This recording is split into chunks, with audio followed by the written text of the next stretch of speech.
2015 Histoire, bienvenue à vous. Aujourd'hui, nous allons nous plonger directement dans l'univers du Big Data. Alors, qu'est-ce que le Big Data? Vous vous posez sans doute la question. Allez voir sur Google, n'hésitez pas et envoyez-nous vos tweets, vos commentaires sur Facebook. Mais avant de plonger dans le vif du sujet, nous allons, Ruben, vous remercier. Vous remercier pour l'intérêt que vous témoignez et vous êtes de plus en plus nombreux. On a dépassé les 500 followers sur Facebook. Ça, c'est plutôt une excellente nouvelle, une très bonne nouvelle. Et d'ailleurs, on plonge tout de suite aussi vers les Good News.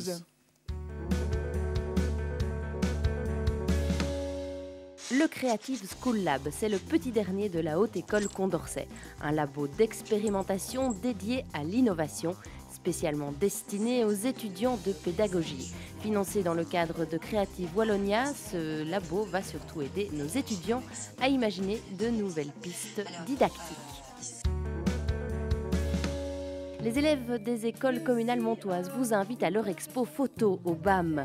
Mons, de la réalité à la légende, revient sur les traces de la Première Guerre mondiale à travers le regard d'enfants de 5e et de 6e primaire. Une manière de participer aux commémorations de cette année. Une expo donc à découvrir au BAM jusqu'au 25 mai. Et puis Mons 2015 nous a aussi présenté sa programmation littéraire. Une chose est sûre, les mots vont sortir des bibliothèques pour prendre l'air. Une phrase géante va s'inscrire sur les murs de la ville, les lectures résonneront dans le jardin de la Maison Losso, et puis les libraires montois devront aussi choisir 10 livres pour lesquels ils sont prêts à mourir. Peut-être pas prêt à mourir, mais je suis prêt à me battre longtemps, oui.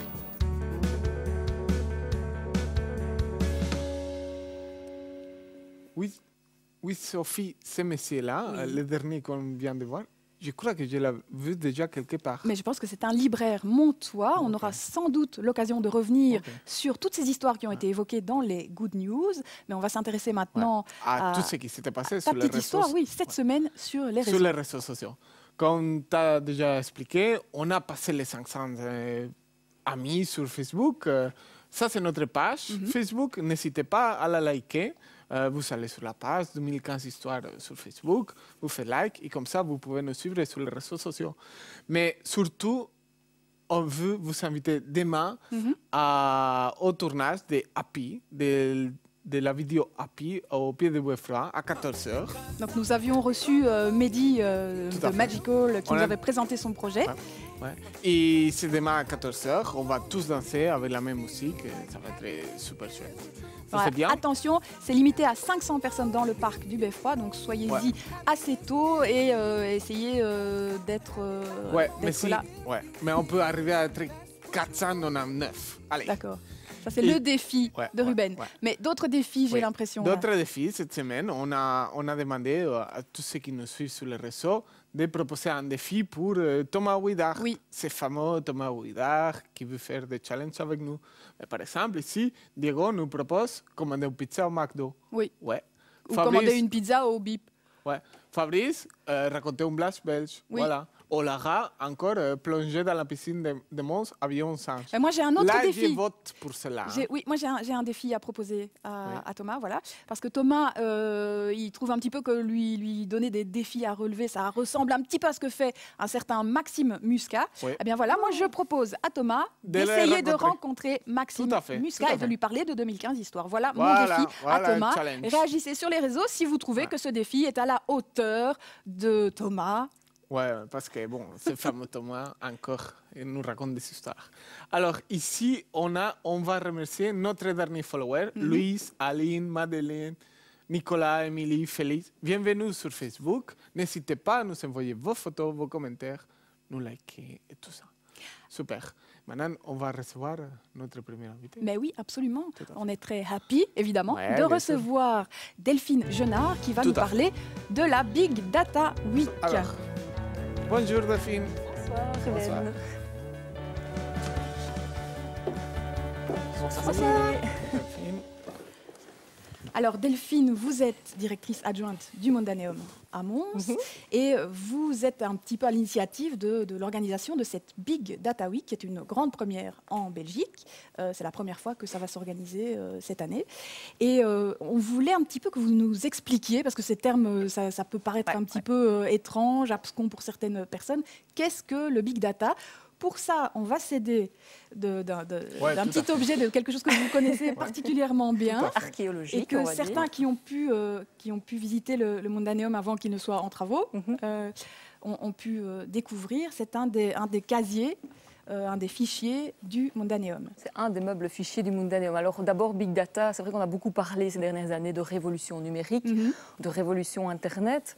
Aujourd'hui, on parle de révolution Big Data, parce que Big Data, finalement, c'est la conséquence de l'avènement du numérique, du tout au digital. Alors ici, effectivement, le petit meuble fichier, finalement, c'est l'ancêtre, on va dire, d'un rack de serveurs. On va expliquer les choses. C'est la genèse. C'est vraiment la genèse. Donc ceci, c'est le répertoire bibliographique universel qu'on appelle aussi le Google de papier.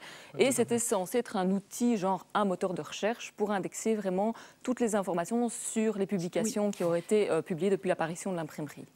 Donc c'était finalement, plutôt que de taper un mot sur Google, on allait le chercher. Exactement. Dans le répertoire. Voilà. Et c'est vraiment, c'est une vision qui est vraiment anticipatrice, puisqu'elle a été pensée dans les années 1895, où on utilisait finalement un système numérique, la classification décimale universelle, pour organiser, indexer tous les livres qui pouvaient exister sur la Terre. Mais aujourd'hui, on fait comment ? Alors oui, aujourd'hui on indexe, mais aussi on partage. Et c'est dans ce sens-là que vous allez avec l'organisation de cette Big Data Week. Mais le Big Data, ça sert à quoi ? Ces données, à quoi ça peut bien servir ? Voilà, à quoi ça sert ? C'est déjà un constat de se dire finalement, aujourd'hui, hop là, le livre qui tombe, c'est déjà un constat de se dire qu'effectivement, le fait qu'on ait Internet aujourd'hui, qu'on ait le Web 2.0, donc ça veut dire qu'on peut échanger des informations sur la toile, mais au-delà de ça, qu'on puisse utiliser des GSM, on génère des données mobiles, les GPS, on génère des données de tout type. Quand on va faire une transaction bancaire à la banque, ou ce genre de choses, on génère des données de nouveau et donc on se retrouve avec effectivement une production massive de données que les anglo-saxons ont appelé Big Data. Ça fait quelques années. C'est en train de percoler, je vais dire, en Europe et chez nous et en plus vers le grand public maintenant. C'est vraiment tout nouveau. Et cette Big Data Week, c'est un festival qui est plutôt, on va dire, communautaire, culturel autour de cette révolution Big Data. Donc c'est en cela aussi que le Mondaneum s'intéresse à organiser ça et à rentrer dans le réseau international Big Data Week parce que finalement, le Mondaneum, c'est un peu devenu un centre de la culture web, de la culture numérique. Et on se dit, c'est vraiment important de parler de cette thème. Tout à fait. Si vous avez des questions sur les sujets Big Data, n'hésitez pas à nous envoyer vos questions avec les hashtags 2015H, Delphine, Sophie et moi-même. On va essayer de vous répondre. Et ça apparaîtra évidemment sur l'écran qui est juste ici derrière. Alors quelqu'un qui peut expliquer aussi assez concrètement à quoi ça peut ressembler, à quoi ça peut servir aussi le Big Data, c'est Robert Viseur. Robert Viseur, c'est un expert du CETIC. Alors Delphine, est-ce que vous pouvez nous expliquer ce que c'est que le CETIC ? Donc le CETIC, c'est un centre d'expertise en technologie de l'information et de la communication. Ils sont situés à Gosselies, près de l'aéroport. Et c'est une sorte de hub qui connecte finalement le monde de la recherche et le monde de l'entreprise pour pouvoir encourager finalement cette cross-fertilisation, en tout cas ces partenariats, et pour montrer au monde de l'entreprise, attention, vous avez un besoin, il n'y a peut-être pas besoin de réinventer la roue, le monde de la recherche est déjà en train de réfléchir aux problématiques que vous rencontrez, et on connecte. Ok, alors il va nous expliquer tout ça, il sera présent lors de la Big Data Week. On va voir un petit reportage tout de suite. Cool. Pas besoin de chercher bien loin une application du Big Data. Un exemple se trouve juste sous notre nez, le moteur de recherche Google. Au niveau de Google, donc vous avez l'aspect volume qui se retrouve bien évidemment dans le moteur de recherche. Donc le moteur est capable de rendre cherchables des milliards de pages Internet et de vous donner une réponse à une requête en quelques secondes. Donc là, on a vraiment une illustration de l'aspect volume. Alors ces pages web, elles changent relativement rapidement. Prenez des sites d'actualité comme Le Soir, La Libre, La DH, et ainsi de suite. Vous avez des news qui sont rajoutées en continu. Et donc le moteur doit être capable d'adapter en fait, sa base de données à ces contenus qui changent rapidement. Donc ça, c'est l'aspect vélocité. Et Google est aussi capable d'afficher des publicités de manière contextualisée et doit pour ce faire traiter en fait des données sur les utilisateurs qui viennent d'un très vaste ensemble de terminaux, qui viennent également en très grand volume. Et donc c'est une illustration des trois principes en fait, du volume, de la vélocité et de la variabilité. 3V qui pourrait bien changer la face du monde. On attend beaucoup du big data, un peu trop peut-être. On voit que le big data, qu'on retrouve ici au sommet de la courbe, est vraiment à son étape d'évolution où les attentes sont maximales et peut-être exagérées. Et donc si on prend ce hype cycle, eh bien, on voit que la maturité du big data est attendue pour dans 5-10 ans. Et donc on va, dans les années à venir, en fait, avoir une phase de désillusion où on va un peu revenir sur les attentes exagérées que l'on émettait sur ce type de technologie avant d'atteindre une phase de maturité où on aura vraiment trouvé les usages, je dirais, utiles pour les entreprises et la société aux technologies de big data. Voilà, alors ce que nous dit Robert Viseur, c'est qu'on n'en est qu'au tâtonnement finalement, au premier pas c'est le début, oui. de cette utilisation des données. Alors qu'est-ce qu'il y aura à voir, à entendre lors de cette semaine consacrée au Big Data? Donc c'est vraiment multidisciplinaire, donc essentiellement des workshops, des conférences, des expositions. En fait, notre but, c'était de montrer que le Big Data, ça concernait vraiment les différents domaines de la vie en société. C'était autant le monde économique, les arts, la santé, évidemment la sociologie, hein, tout cet impact sociétal. Et donc l'idée, c'est qu'effectivement, plusieurs partenaires se sont mis autour de la table en disant qu'est-ce qu'on pourrait organiser. Et donc comme ça, des acteurs locaux comme Technocité, Connexion, Mundaneum, les big players locaux aussi, IBM et Google, qui se retrouvent dans l'organisation, Futurocité, le BHC, enfin j'en oublie, l'Université de Mons. Ouais, on a plein. Voilà. Tout ça pour signaler, pour essayer de comprendre que l'utilisation de ces données peut servir véritablement le citoyen. On reviendra sur les aspects peut-être un peu plus négatifs ensuite, mais nous allons partir à la rencontre de quelqu'un qui est à Dublin et qui va nous expliquer une utilisation pratico-pratique à destination des citoyens. Dans notre Skype de la semaine, on va à Dublin. Bonjour, bonsoir. C'est Olivier Versker que nous recevons. Bonjour, Olivier. Bonsoir à tous. Bonsoir. Bonsoir. Olivier Versker, vous travaillez à IBM Dublin. Voilà, oui, je suis au centre de recherche d'IBM à Dublin, ici. Vous êtes un peu à l'origine, vous avez été un petit peu un pionnier. C'est vous qui avez lancé ce laboratoire avec votre collègue, si j'ai bien compris. Oui, donc en fait, ce laboratoire existe depuis 3 ou 4 ans maintenant, bientôt. Et l'idée à la base, effectivement, était de créer un laboratoire autour du concept de ville intelligente, Big Data appliqué aux villes intelligentes. Il y a 4 ans, on est arrivé à 2 personnes de New York. Et voilà, on a créé ce laboratoire. On est une centaine de chercheurs permanents pour le moment. Vous êtes arrivé qui travaillons vraiment dans l'application du Big Data aux villes intelligentes. Oui, vous dites vous êtes arrivé de New York, New York. Mais vous veniez à la base de Mons, en fait. Vous êtes montois d'origine. Oui, je suis sarrois. J'ai fait mes études, donc Sarre-la-Bruyère, commune de Frameries. J'ai fait mes études à Mons, effectivement, primaire, secondaire, et la faculté polytechnique de Mons ensuite. Promotion 1995. Je suis parti ensuite en Suisse, à Lausanne, pour mon doctorat, que j'ai terminé en 1999. Et de là, je suis parti pendant 11 ans à New York, au centre mère de recherche d'IBM, le centre de Watson. Et j'ai commencé à travailler dans le Big Data en 2001. Et d'ailleurs, à propos de ce Big Data, vous travaillez sur le concept, vous le disiez, de ville intelligente. Alors, voilà, ça fait à peu près 6 ans que je suis dans le domaine des transports, dans le domaine de la distribution d'eau, la distribution d'électricité. Qu'est-ce que c'est qu'une ville intelligente pour vous? Comment vous travaillez là-dessus? Comment vous utilisez les données pour rendre la ville plus intelligente? Justement, et la question, on me l'a posée souvent finalement, et je me suis moi-même posé la question, est-ce que par exemple, si on prend une ville telle que la ville de Zurich, qui a l'argent pour surdimensionner son système, est-ce que c'est nécessairement une ville intelligente? Est-ce que par exemple, si les bus sont toujours à l'heure, les trains sont toujours à l'heure, est-ce que nécessairement ça rend la ville intelligente? Je ne pense pas. Je pense que ce qui rend une ville intelligente, c'est la façon dont on arrive à utiliser l'octet, à utiliser l'information pour optimiser ses services, plutôt que nécessairement investir dans l'asphalte pour automatiquement créer de nouvelles routes, ou dans de l'acier et du cuivre pour créer de nouvelles lignes pour conduire l'électricité dans les villes. Absolument. Donc vous utilisez les données vraiment pour qu'on puisse s'en servir très concrètement. C'est des données qui arrivent par microsecondes, je ne sais pas. Comment vous les analysez en fait? Et qu'est-ce que vous en faites de toutes ces données? Alors la vidéo que vous voyez justement pour le moment, c'est un exemple très concret de la ville de Dublin. Donc la ville de Dublin nous a ouvert ses portes à toutes leurs données. Donc en fait, on se rend mal compte lorsqu'on se place au milieu d'une intersection dans une ville à quel point il y a une quantité d'informations temps réel finalement générées. Oui, c'est ce qu'on voit là. Voilà. Donc ça, c'est une animation qu'on a créée à partir de vraies données auxquelles la ville nous a donné accès, donc des informations de bus, la géolocalisation des bus qui étaient transmises toutes les 20 secondes, les informations que les feux rouges transmettaient, les informations de Twitter que les gens généraient. Donc voilà, et alors si on arrive à capturer cette information de façon holistique, donc on a vraiment un oracle autour de cette ville qui est capable de tout voir, de tout capturer et d'être capable finalement à ce moment-là de comprendre comment la ville fonctionne, comment les gens circulent dans cette ville.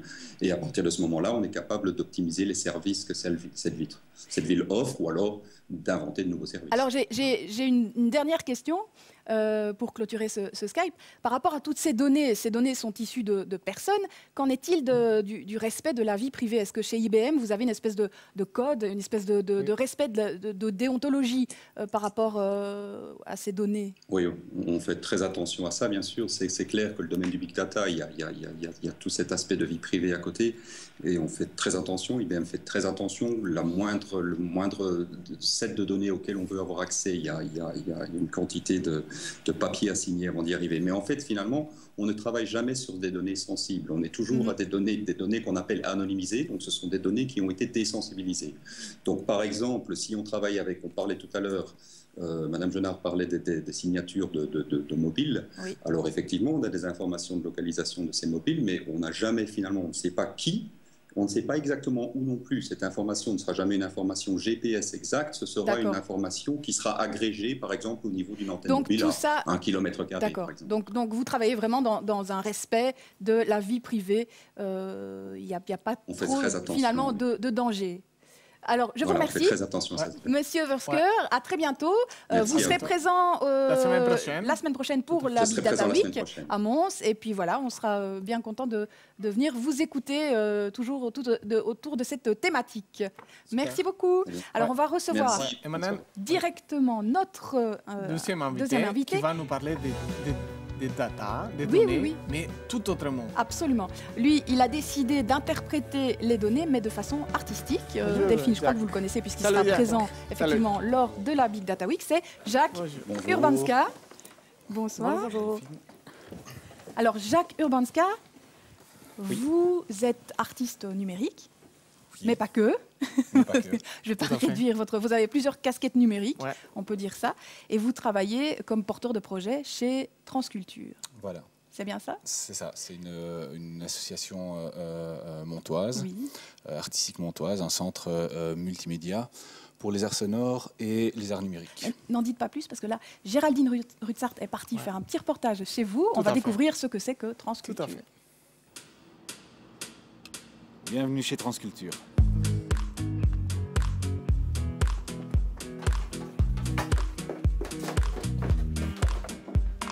Transculture, c'est un centre art sonore et art numérique en Fédération Wallonie-Bruxelles. Alors, il s'occupe notamment du festival City Sonic, je ne sais pas si on voit l'affiche là, de la Biennale Les Trans numériques. Il y a aussi beaucoup d'autres projets comme les Trans nomades. Et donc moi, je gère les projets ici. J'essaie aussi de gérer la présence web de Transculture. Tu maintiens des veilles? Alors ça c'est la partie veille, oui, c'est via artnumérique.info qui est un peu mon laboratoire de veille sur les arts numériques. Ça permet aux gens de suivre l'actualité des arts numériques. Moi je vais créer des outils des outils web, des scrollers par exemple. C'est des petits robots qui vont chercher de l'information sur des thèmes précis. Et Fukushima est un thème assez facile à cerner, mais il y en a d'autres. Je veux dire, il y a Révolution Info, par exemple, sur toutes les révolutions dans le monde. Mais j'ai aussi, par exemple, Belgique Info, qui est vraiment, quand on tape sur Twitter, Belgique Info ressort en premier. Voilà, alors on expliquait un petit peu, vous faites de la veille sur Internet. Ça veut dire quoi, faire de la veille? Voilà, c'est-à-dire qu'il y a quelques années, pour un projet artistique, j'ai pris quelques mois pour faire de la veiller, regarder un sujet, le cerner, essayer de voir tout ce qui paraissait dessus. Et puis en fait, ça m'a mis 2 ans. Je suis resté là-dedans à essayer de voir un sujet, puis un autre. Et puis Fukushima est arrivé, donc les révolutions, c'était vraiment c'était l'année des révolutions en 2011. Et donc voilà, ça m'a donné envie d'aller plus loin. Belgique Info, par exemple, c'est tout simplement parce que j'avais, je ne sais pas, une vingtaine de tweeters qui publiaient de l'info sur des choses, et puis je me suis dit, tiens, j'en ai pas fait un sur la Belgique, j'ai regardé ce qu'il y avait. C'était pas assez complet pour moi, enfin pas de mon sens en tout cas, et donc je l'ai fait, voilà. Ok. Lors de la conférence que vous donnerez le 6 mai, je pense, à la Big Data Week, vous allez présenter plutôt le volet artistique, l'exploration artistique du data, peut-être pas du Big Data, parce que vous dites qu'on en est vraiment qu'au tout début, mais vous allez peut-être brosser un portrait, donner un petit échantillon de ce qui se fait en matière d'art numérique. Est-ce qu'on va partir un petit peu sur des images que vous nous avez apportées? Oui. Si je peux commenter, donc ça c'est un des exemples de visualisation de données. Ça c'est vraiment magique. Hein. Voilà. Donc, on dirait la 3D, mais c'est pas de la 3D. Hein. Voilà, on visualise une donnée, c'est-à-dire qu'on va chercher, on met un capteur par exemple sur la mer et on va visualiser, c'est-à-dire on va prendre ces données et on va les transposer quelque part ailleurs, et donc ça va visualiser une vague. Oui. En temps réel. En temps réel. C'est donc le mouvement d'une vague par des robots qui sont évidemment mobilisés par les données. Voilà. Et cette vague... Donc il y avait donc cet exemple-là. Il y avait The Roots aussi, un autre exemple dont on n'a pas les images ici, mais qu'on peut aller voir. C'était aussi un exemple de visualisation de données. C'était un artiste qui a connecté un peu, qui a pris toutes les données de toutes les entreprises, les grosses entreprises américaines et leur board, donc leur directeur, leur sous-directeur, etc. Et donc il les a croisés. Et puis on peut voir que par exemple, si on peut créer soi-même ces maps sur le site qui s'appelle, l'adresse c'est zeros.net. On peut créer soi-même des maps.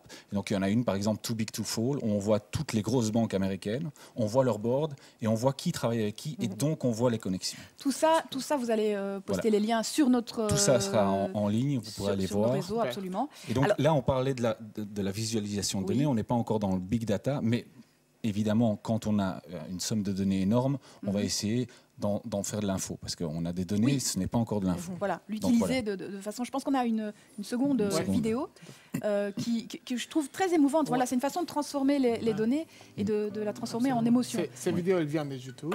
Oui, il faut préciser l'origine, donc c'est sur YouTube. Alors, qu'est-ce que c'est? We Feel Fine, Jonathan Harris, et j'ai un trou de mémoire depuis je suis rentré en plateau, il y a un deuxième un co-créateur, mais c'est Jonathan Harris qui porte vraiment le projet, en tout cas au niveau de sa dimension de communication.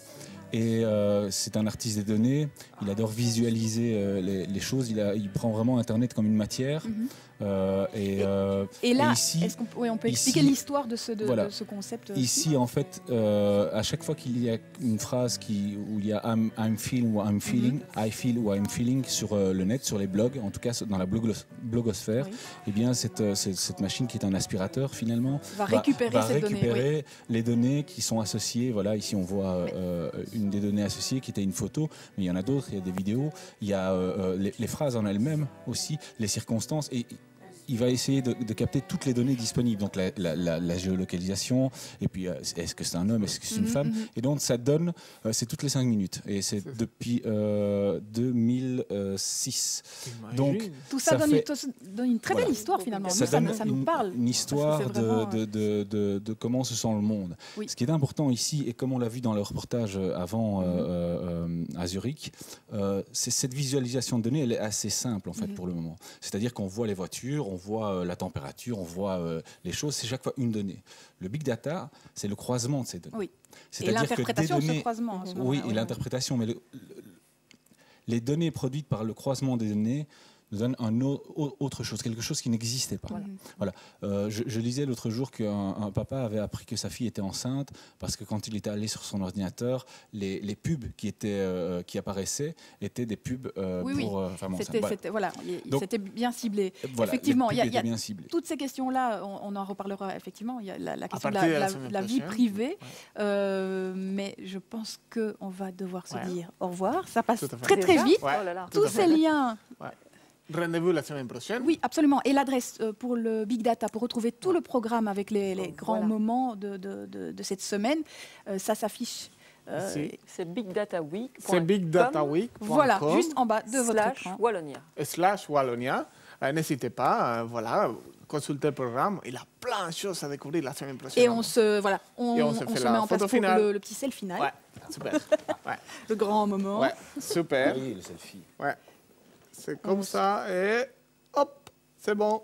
Super. Voilà, à bientôt. Salut. Au revoir. Ciao.